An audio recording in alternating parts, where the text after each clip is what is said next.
Hello दोस्तों, स्वागत है आपका इस नए वीडियो में जिसमें आज हम देखने वाले बीएससी नर्सिंग का सिलेबस कैसा होता है। तो चलिए वीडियो को शुरू करते हैं।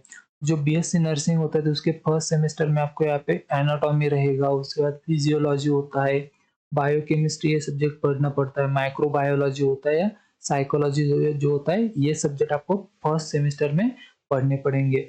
सेकंड सेमेस्टर की बात करें हम तो यहाँ पे आपको न्यूट्रिशंस का सब्जेक्ट रहेगा, नर्सिंग फाउंडेशन होता है, फार्माकोलॉजी होता है, मेडिकल सर्जिकल नर्सिंग का पार्ट 1 आएगा और उसके बाद कम्युनिकेशन एंड एजुकेशनल टेक्नोलॉजी जो होता है ये सब्जेक्ट आपको यहाँ पे पढ़ना पड़ेगा।